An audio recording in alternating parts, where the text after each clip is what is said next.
Okay, here we are. Welcome to the Happy by Mistake podcast, thriving in life, business, and career.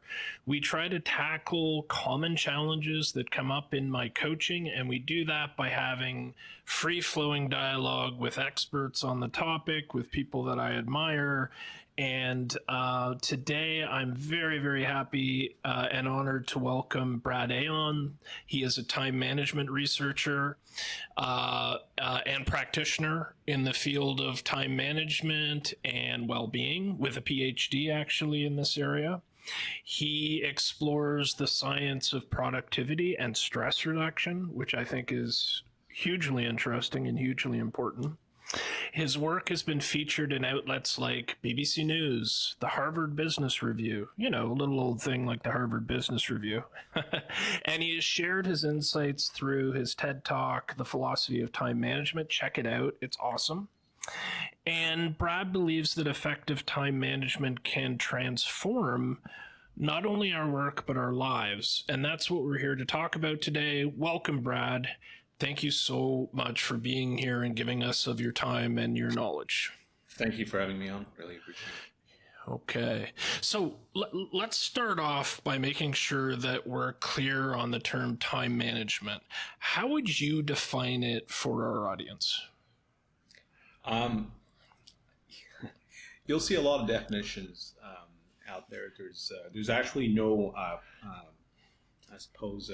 agreed upon definition in the actual academic literature, but for all intents and purposes, to me, time management, and I suppose this is not how people ordinarily understand time management, but to me, time management is this practice of aligning the way you use your time every day with your values, your beliefs, your philosophy, your life aspirations, your goals. Essentially, it's the outcome of time management should be if you take an honest look at your schedule, and if you're able to say this is an actual or faithful reflection of who I am, what I want to do with my life, that's good time management in my book, really. Wow. That is definitely different than what we usually hear. And I love that you said faithful, right? Faithful to who I am. That's really, really interesting. Okay.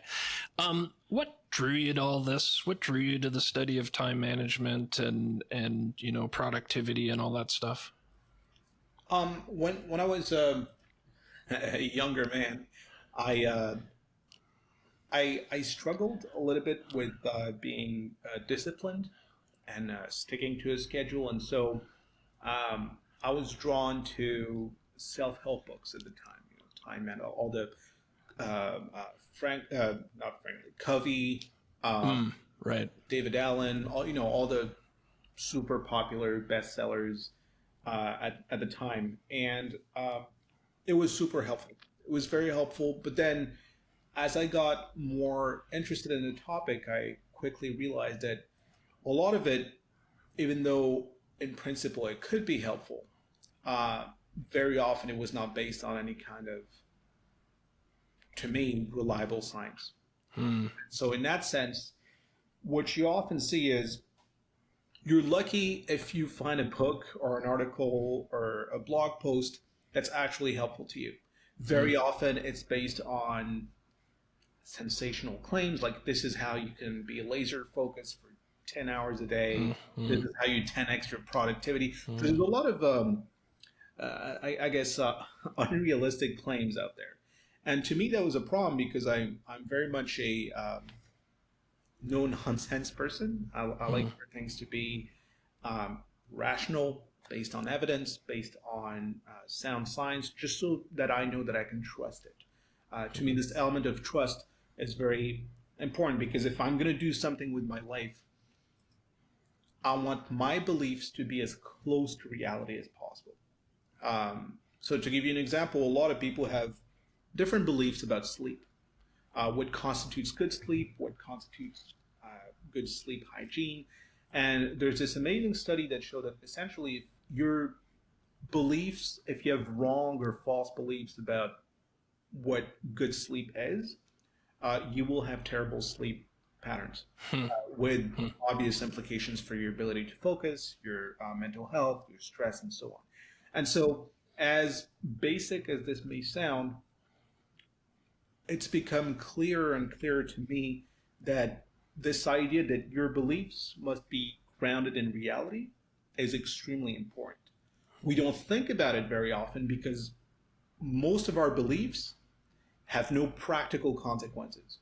So, for instance, whether you believe that society would be better off with X, Y, Z, usually you don't suffer the practical consequences of that belief. However, there are some beliefs where, if the stove top is, if one of the burners is on and you believe that it's not, and you put your hand on it, you will suffer you will Hmm. burn your hand. And Hmm. so, as much as possible, for me, it's very important that our beliefs be calibrated to reality.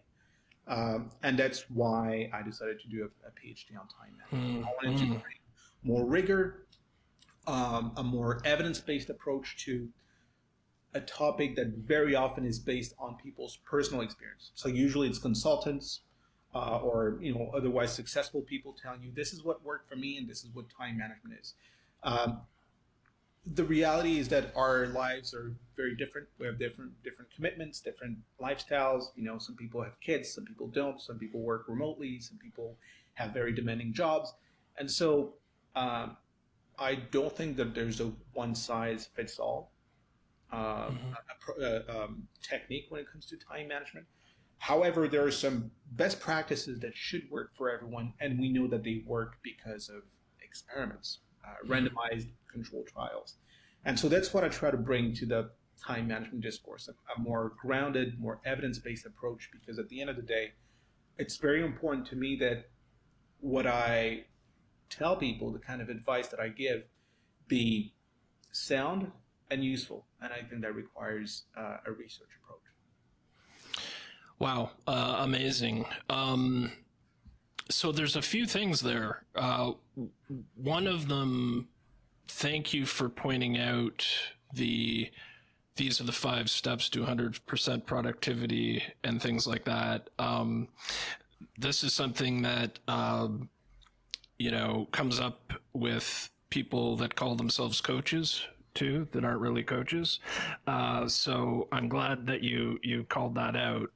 Um, Now, you said something very interesting, which I understand and relate to, but I want to turn it on its head a little bit, which is this idea of, um, logic and being grounded in science and things like that.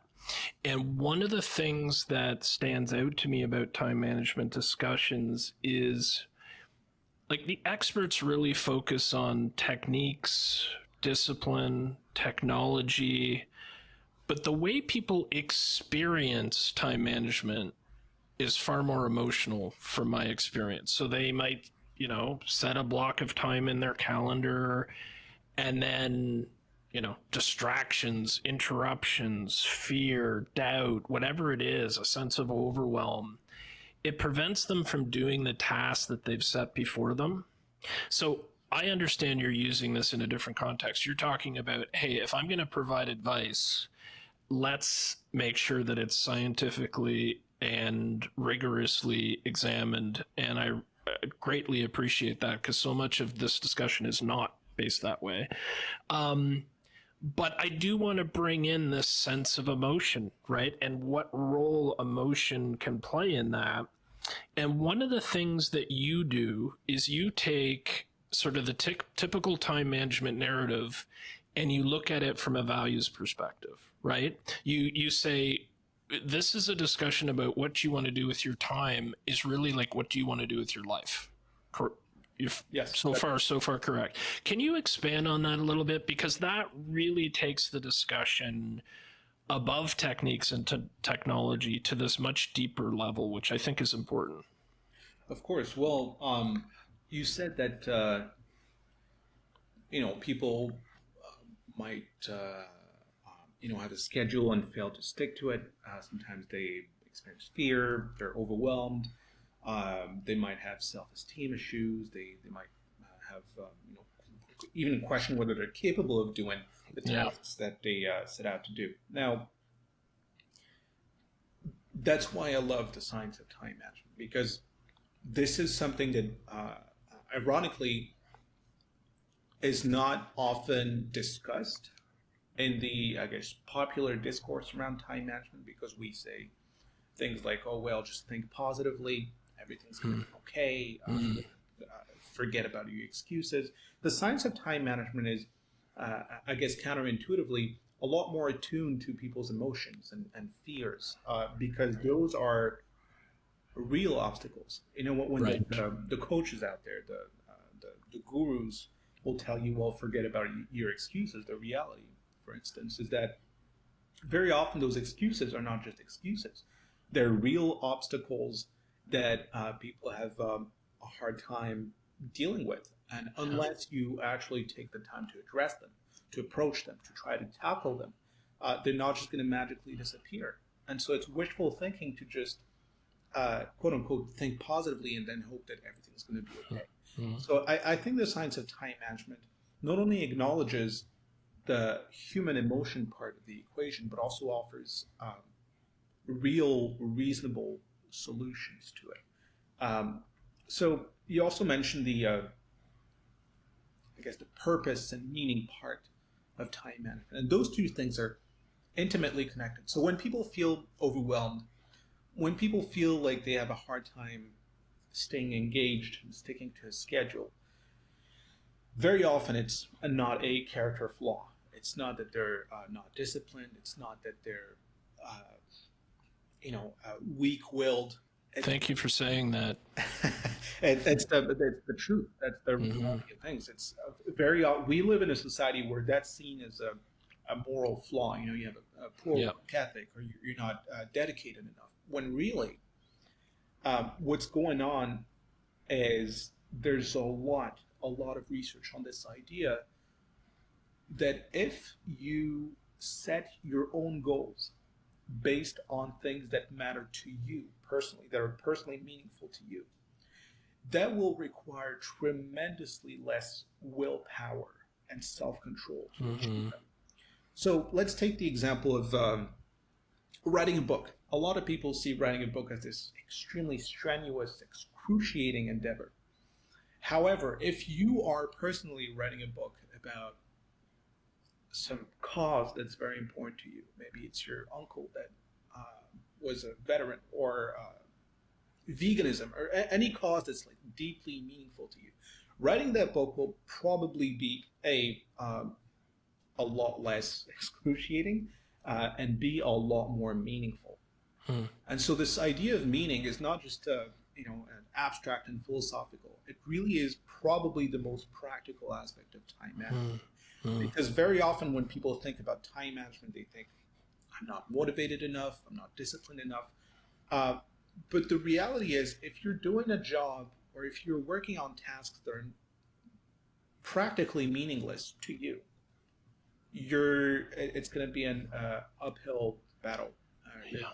and you can't win it unless there's something else in it for you, maybe a huge salary, or something else. But unless it's deeply meaningful to you, the the whole endeavor of time management is going to be hard.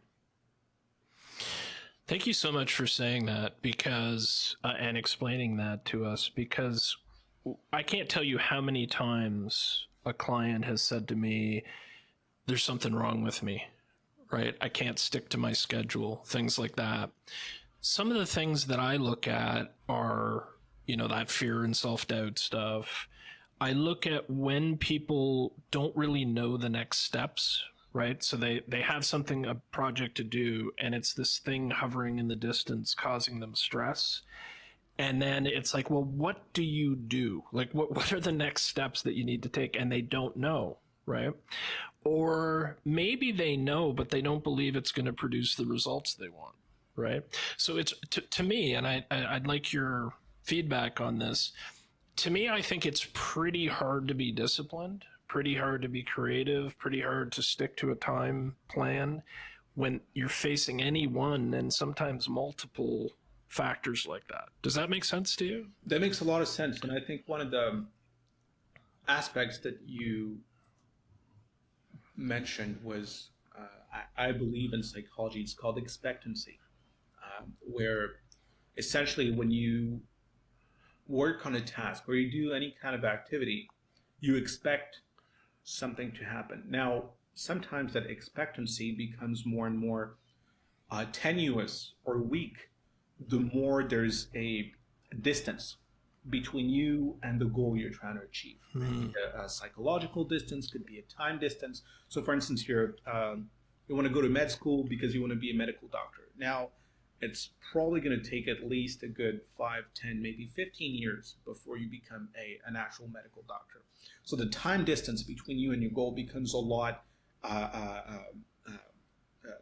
The duration is a lot more significant, and so people might have a harder time seeing the value in what they do, and that's why people, no matter how strong-willed you are, if you don't see the link between what you do now and the actual expected outcome, it is going to be hard.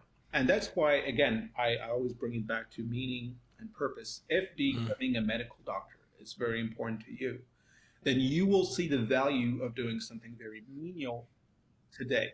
Like it could be a very menial, tedious task that's going to take you 5 hours, it's mind-numbing, but you know that you're doing it because something's going to happen 10 or 15 years from now that's tremendously important to you. Right, right. Now, you mentioned there are some common practices that science and research has proven are effective, and that, people listening to this podcast, entrepreneurs, small business owners, executives, whatever it might be, they might be able to implement into their lives that might help them. Can we talk about those a little bit? Of course, as many practices as you want. The top one to me is this idea that, and it's very counterintuitive. Brad, I'm going to interrupt you for a second. I think something happened to your mic. Your audio has gone off a little bit. Can you hear me? Hello, hello? Now I can, yes. Yep. Okay. So there's a lot of practices that are considered to a certain extent universal in the sense that they will work for about 80-90% of people out there. Right. One of them is this idea that, and it's very counterintuitive. So I get a lot of pushback usually because we live in a certain type of society. And it's essentially this idea that it's not because you spend more time on something that you will get better outcomes or better performance or better quality.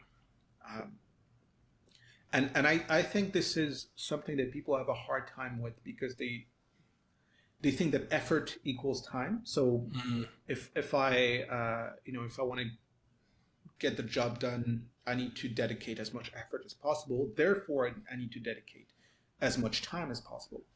The reality is that effort and time are not necessarily correlated. You have people who work maybe 4 or 5 hours a day who produce a lot more than someone working 10, 12 hours a day. And if you want to look a bit more into this, it's called Parkinson's Law. It's one of those things where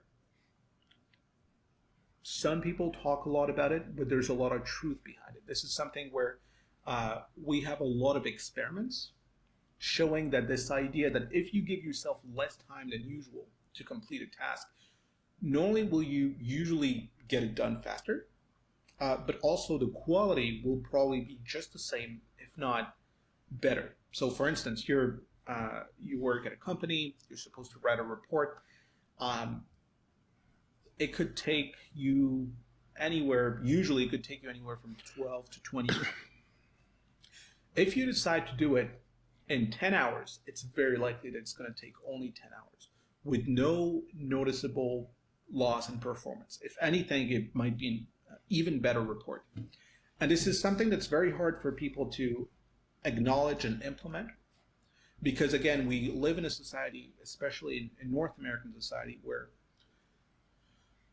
we think that spending more hours on a job, on a task, is a sign of dedication, is a sign of work ethic, when really you can, that really blinds us to the reality that the amount of time you spend on something doesn't matter as long as it gets done, and it gets done well. So someone else might do it in half the time, and it doesn't matter at the end of the day, because what matters is results.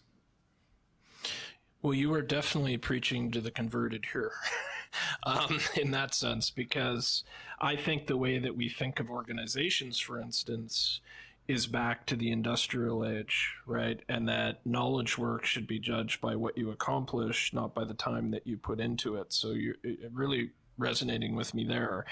Two things came up for me as you were explaining that. The first is, I wonder if it's in some way connected to flow, a flow state.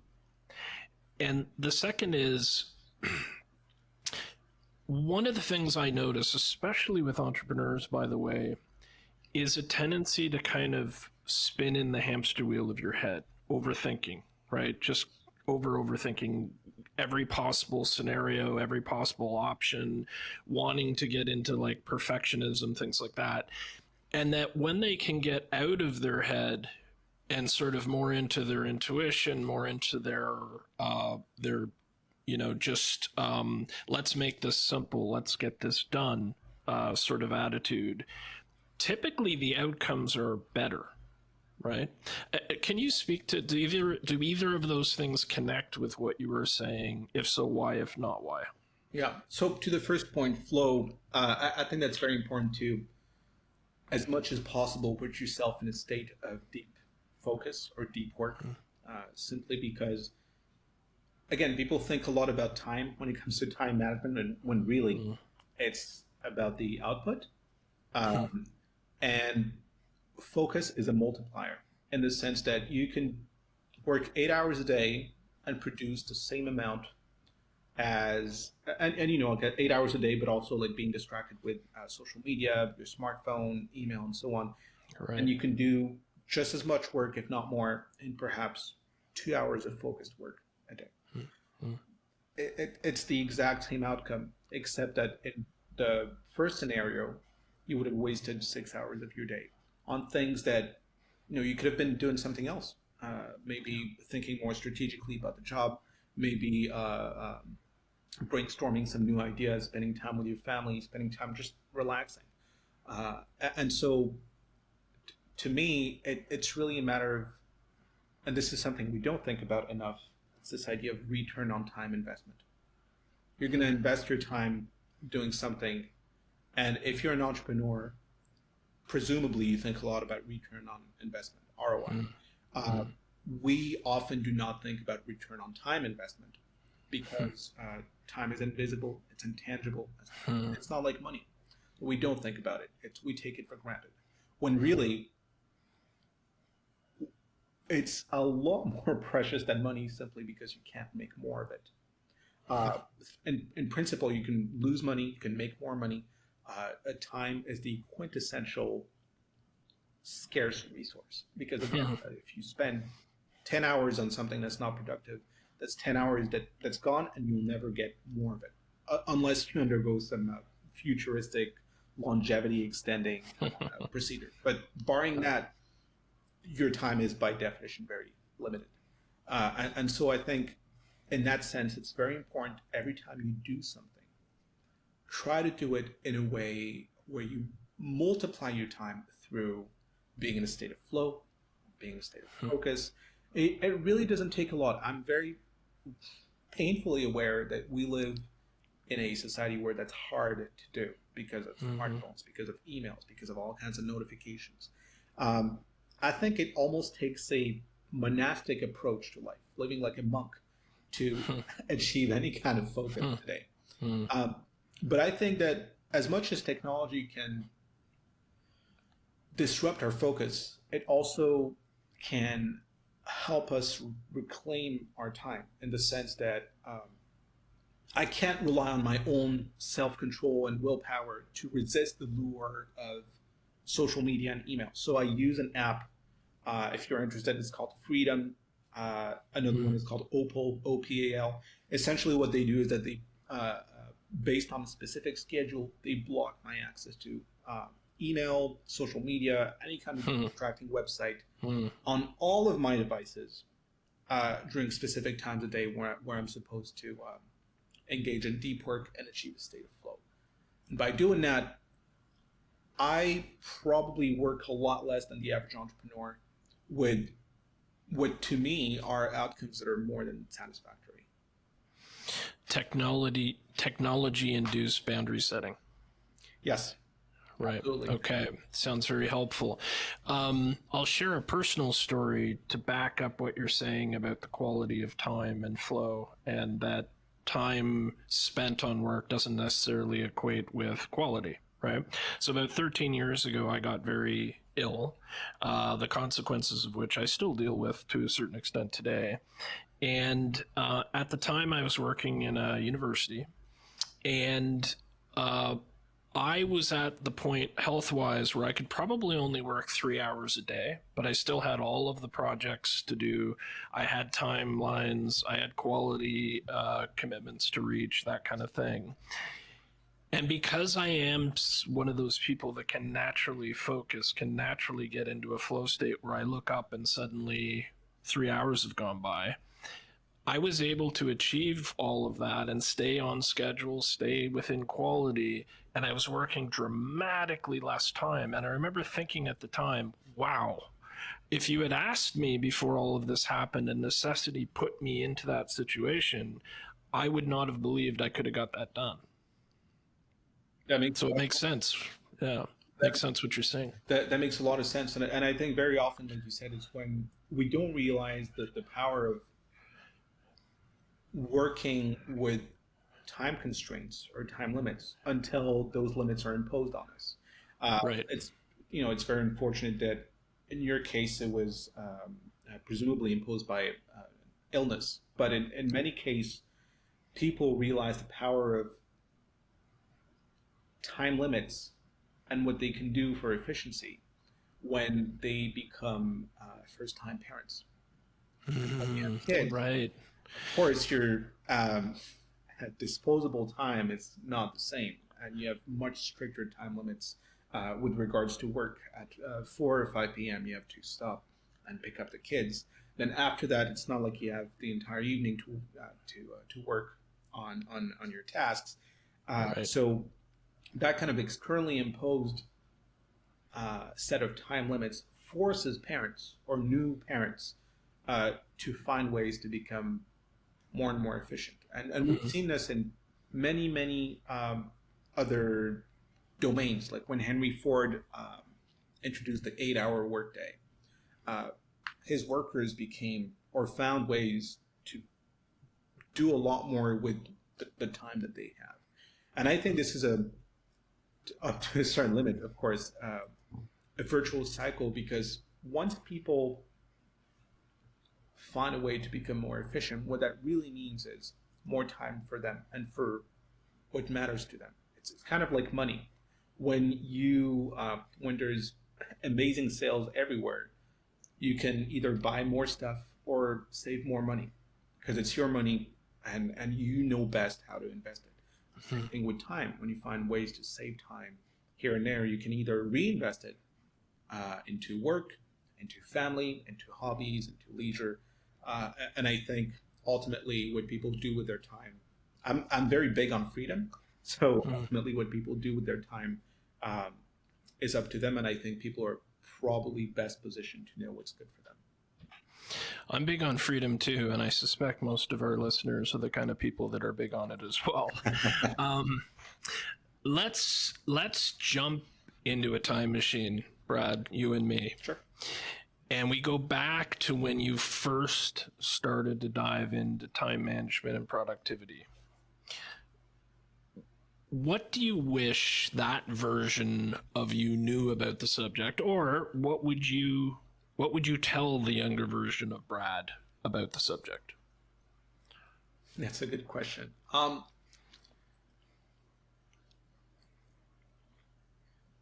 I wish I could tell that person to realize first that when I started studying this topic, like most academics, I suppose, I had a very narrow focus, and so I wanted to know, what does time management do to performance? And so even though eventually, it took a bit, probably 2 years, eventually I managed to broaden my horizon, my scope, to look at the history of management. I think your mic is cutting out again there. Can you hear me? Yep. Yeah. So it took me a little while to take a much broader approach to time management, Right. where I would look at the history of it, the sociology, the anthropology, the philosophy of time management. At first, I think I was too narrow in my approach, trying to see, does time management increase performance? And that's a very basic, I suppose, almost self-evident question. Of course, time management increases performance. And so over the years, I started to see time management from different angles.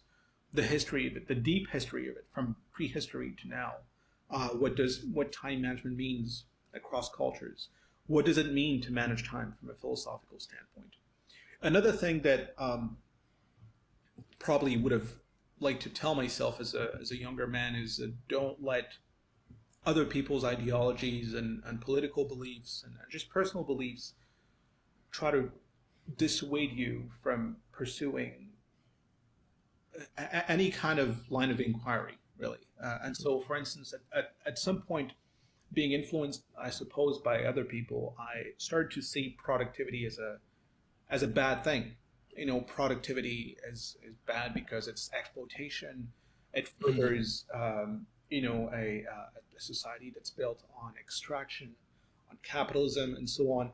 When really, if I'd at the time just a little bit more common sense, I suppose I would have also realized that even though there might be some truth to that statement, productivity at the individual level, at the company level, at the national level, is why we probably live in the best of times today.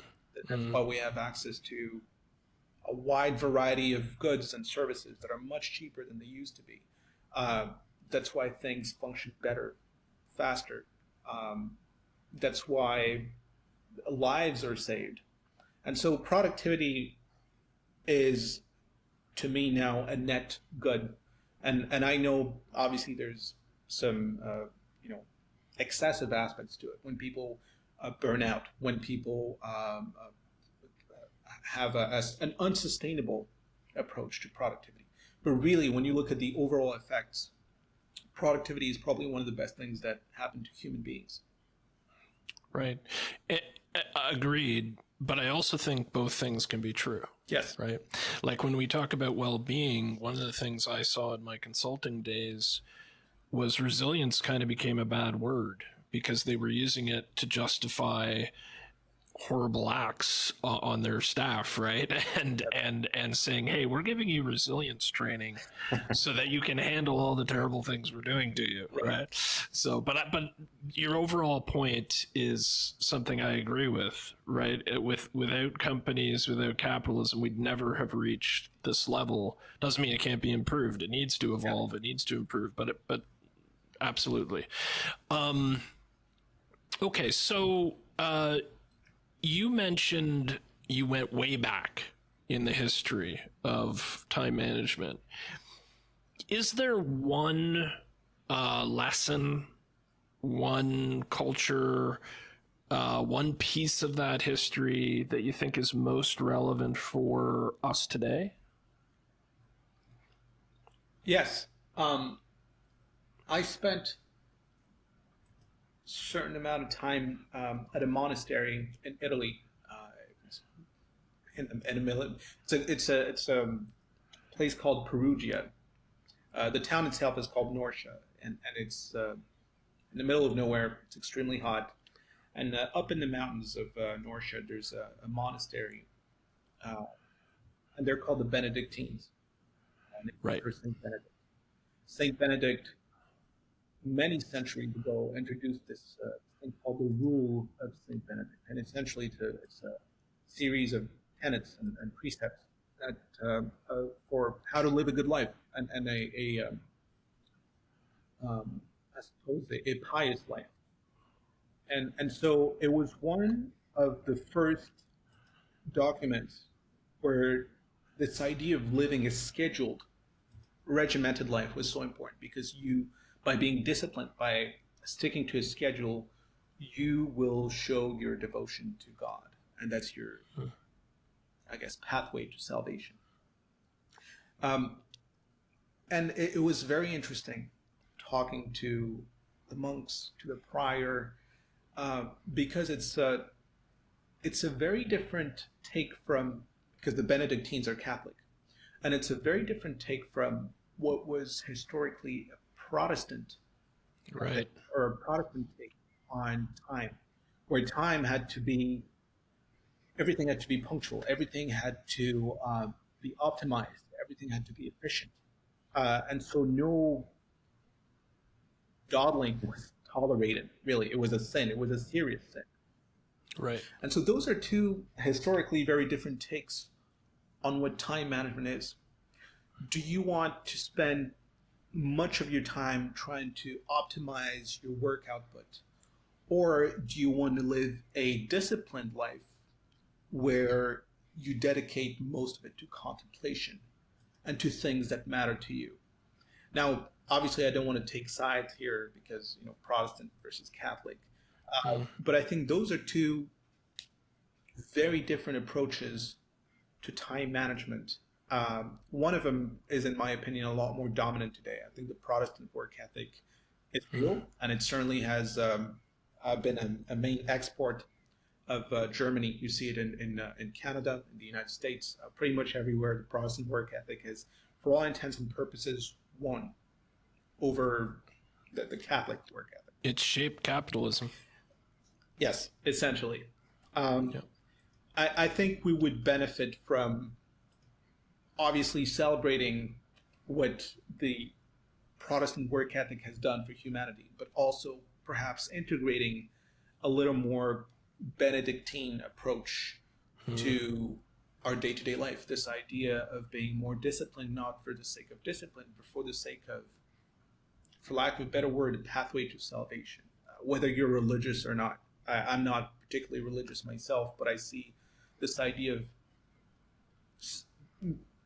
being disciplined and regimented for the sake of doing something that to you is liberating.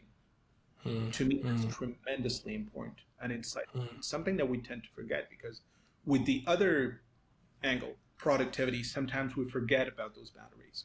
We forget about discipline. And so work expands and expands and expands to take up all of your time. Whereas with a more, I guess, Benedictine approach, work is to be tamed. It's like this giant monster that, yes, can be very useful to us, but it has to be tamed and contained through time.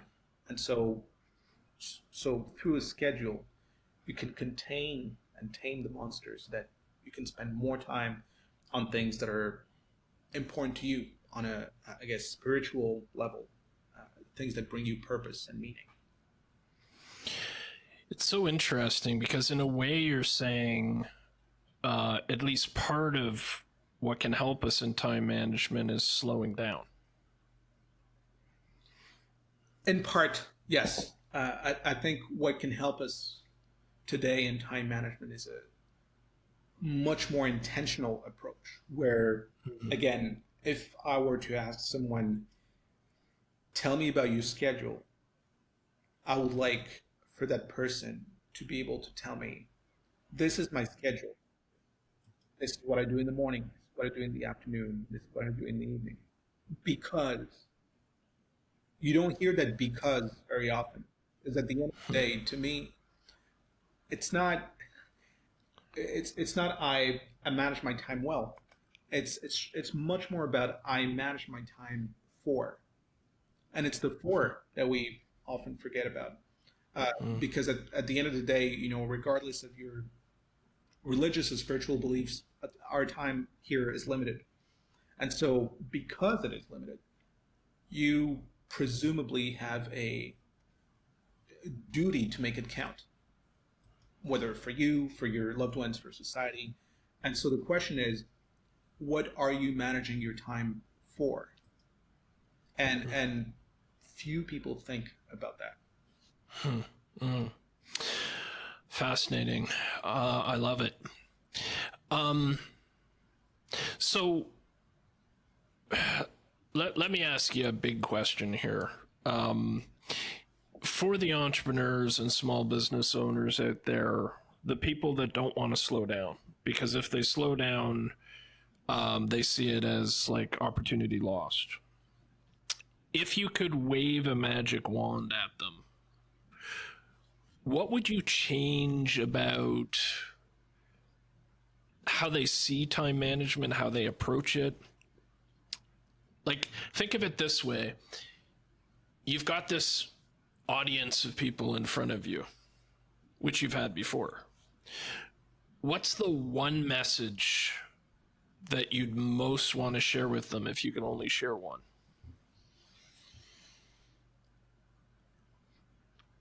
Think very carefully about your return on time investment when you make decisions.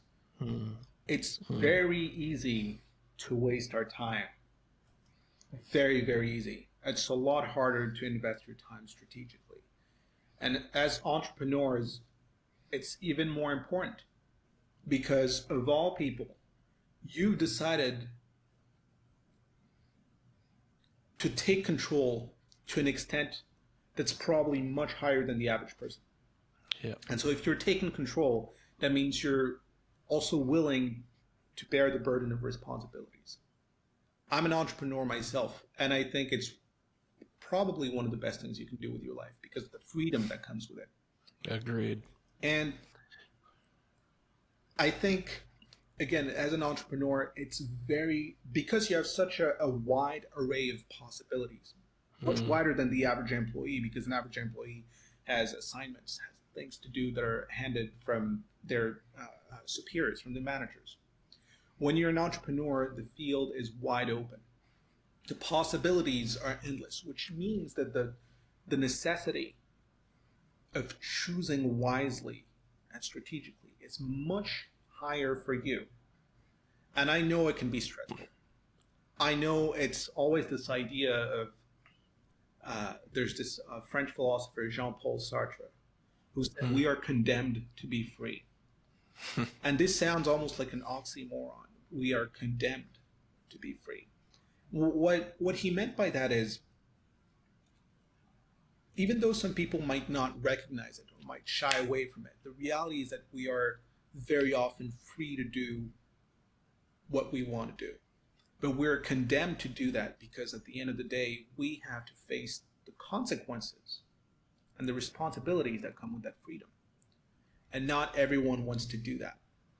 And so, as much as sometimes it is hard to wake up and ask yourself, what do I do today? What do I do with my business? What should I do? I know it's hard, but this is precisely why you have to think about it in terms of return on time investment. Some things can have very low return on time investment. And I know because sometimes, after maybe a couple hours of working on a project, I'm realizing I've already spent 2 hours on this. For what? For probably, some minute, very minor short-term reward. When really, if I spend that same amount of time networking with people that I believe in, or brainstorming something, a completely new angle to package or market my time management material, again, the return on time investment would be much higher. And so I think it's very important to not look at time frivolously, because that's very easy to do. Because again, it's invisible, it's intangible. One thing that I do, that I highly recommend, is to always use a schedule. There's a huge, very heated debate about to-do lists versus schedules. To-do lists are great, especially for small tasks like, take out the trash, call your mom. But if you want to be serious about your time, a schedule is important. And I'm going to tell you why. If you speak multiple languages, you will notice that in virtually all languages around the world. When we talk about time, we use spatial adjectives. It's been a long time, short meeting. We push deadlines forward or back. And so the reason for that, and the reason why it's so widespread around the world, is because cognitively, we are hardwired to think about time as space. And so if we are hardwired to think about time as space, what that means, very practically speaking, is that the most intuitive and probably the easiest way for us to manage time and to understand things like return on time investment is to visualize time, to see how long it takes. That's exactly what a schedule does.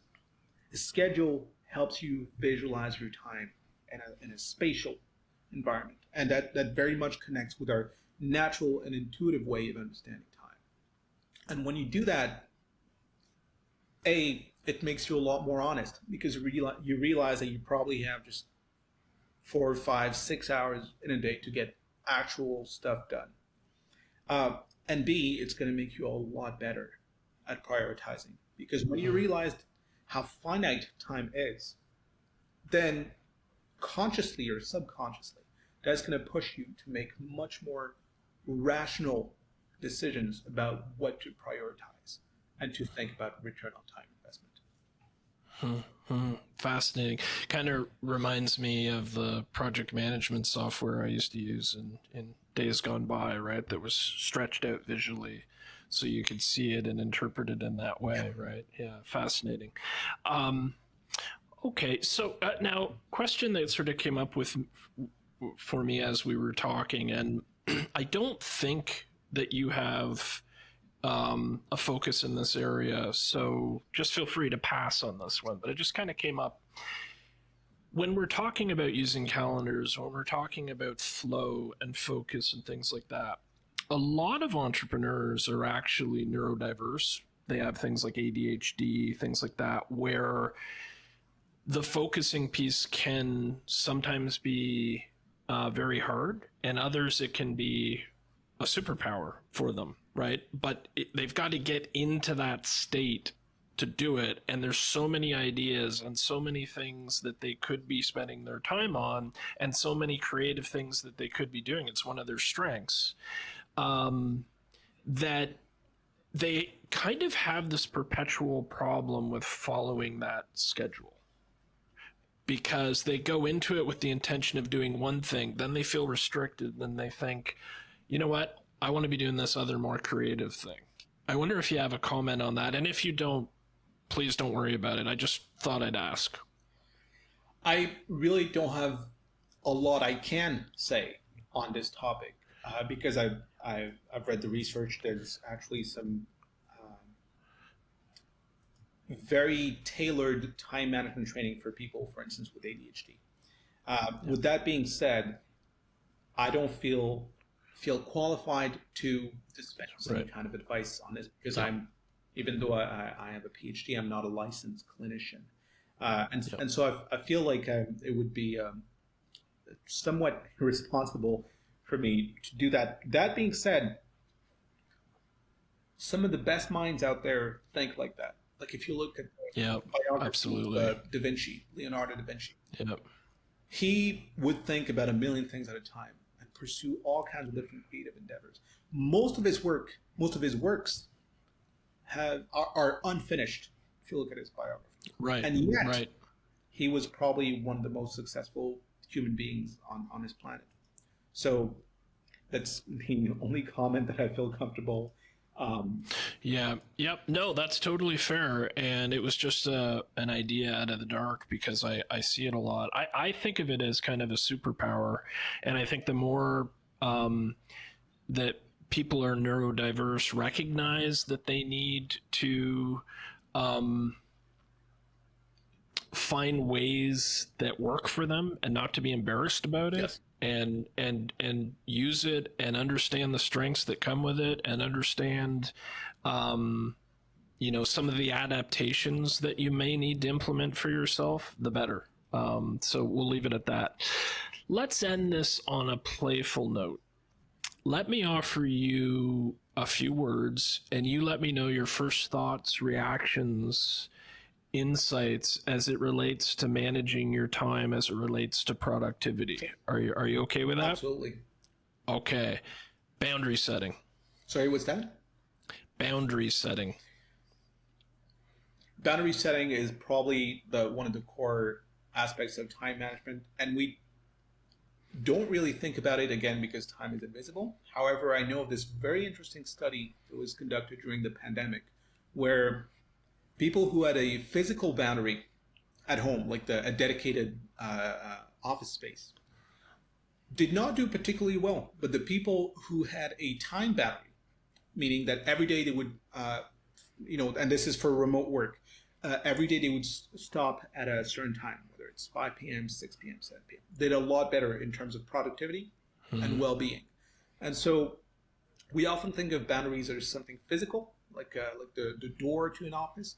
I would highly encourage people to think of boundaries also as temporal things and how to protect your own temporal boundaries, because that's one of the best things you can do for your mental health. I love it. And I'll add to it. I've worked with a lot of female entrepreneurs, and one of the patterns I've noticed, and for those listening out there, I hope this doesn't come across as a generalization or sexist or anything like that, but everybody I've ever asked about this, they all go, yes, that's absolutely true. For some reason in our society, women are still expected to do everything, right? Bigger role in the household. Maybe they're running a business, so it almost becomes like this learned thing that they can't set boundaries with people. They can't say, hey, I need this time to focus, to get into flow.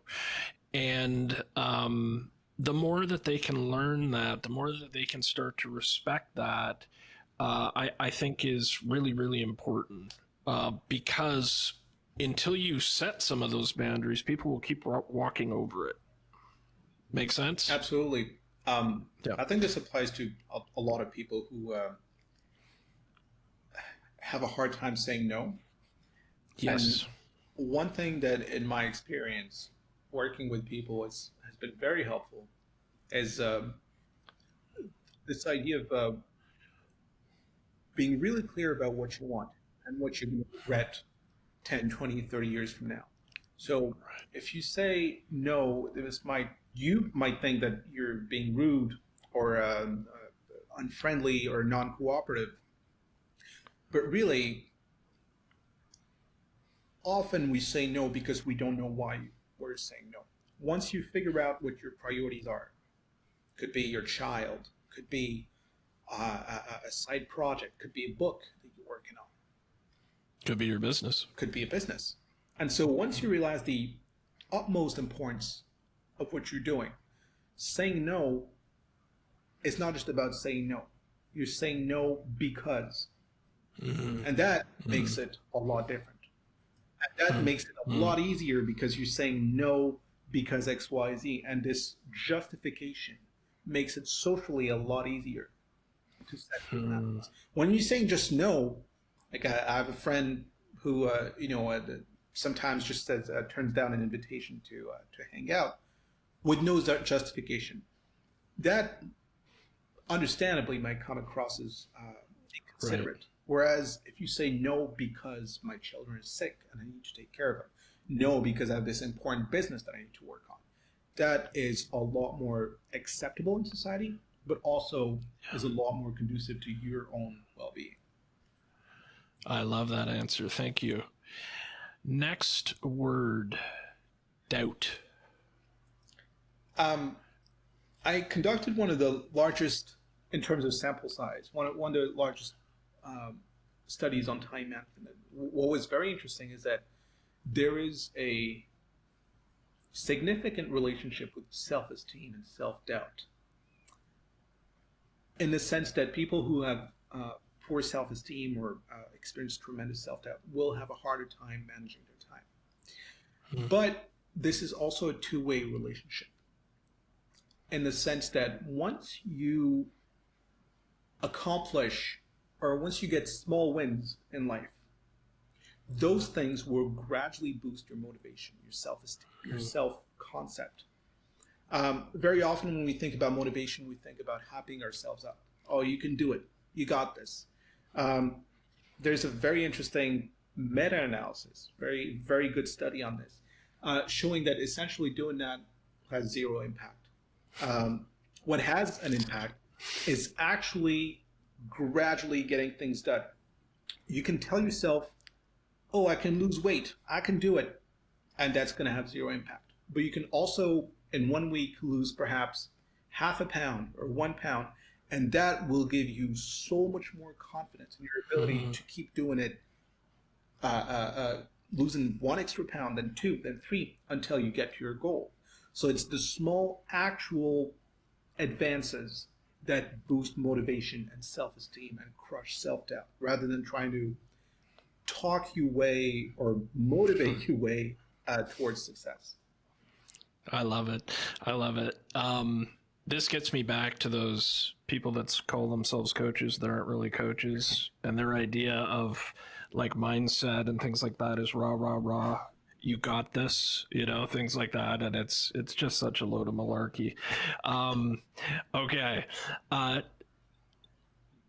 Let's talk about focus and concentration as the last word, or multiple words, focus and concentration. I would say that most of it is your environment. Do you have an environment that's conducive to focus and concentration? Or do you have an environment where no matter how hard you try, something's going to disrupt you? So again, imagine, we talked about psychological boundaries, physical boundaries, temporal boundaries. Now, how about we talk a little bit about cognitive boundaries, where imagine your focus is your territory, but we live in a world where things are constantly trying to penetrate the territory. The reality is that it's not going to be a 24/7 fortress. You can't just, unless you want to live in a monastery, you will have to deal with email. You will have to deal with kids, with partners, colleagues, clients, and so on.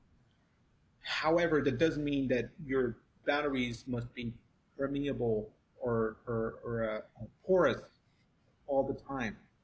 Yes. You can have an intermittent fortress. And it's also actually how our brains work.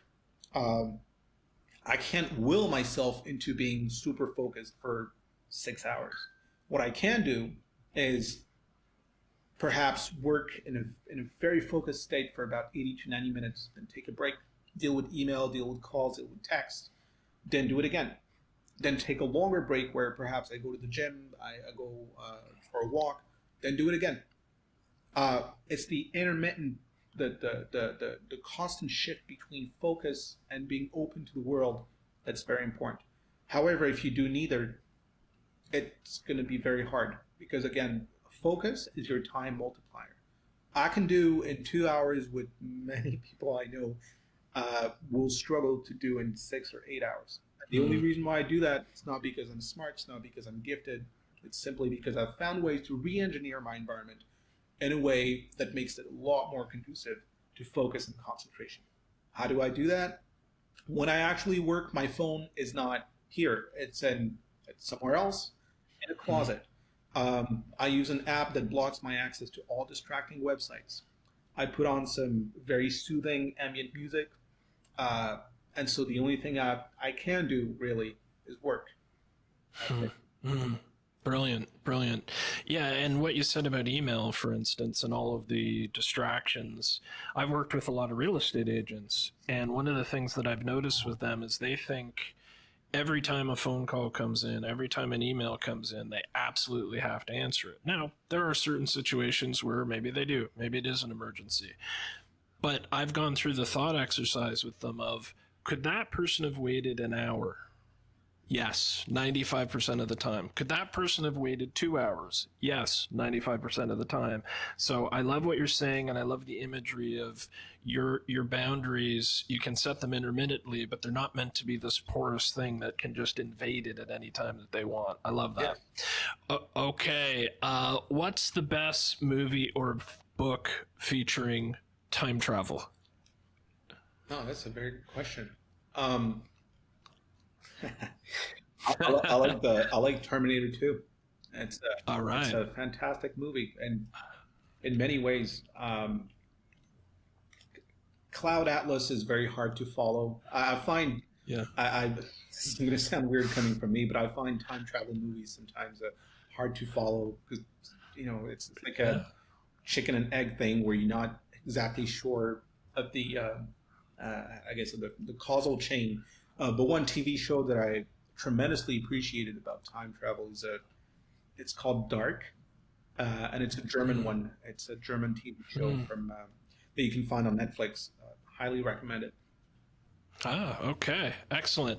So, where can our listeners find you, follow you, see what you're up to? I'm available on LinkedIn, Twitter. I guess now it's called X, Instagram, and Facebook. My name is Brad Aeon. It's Aeon, Brad Aeon, and 3 times a week I try to share new research or new studies related to time management and productivity, but most importantly, what those studies mean for you in terms of practical tips and strategies. Often, also, I try to take I guess, a bit of more of a philosophical approach to just get a little bit of perspective on what time management means and what we're doing with our time. Because Mm. again, I really think that it's probably the most important thing to think about.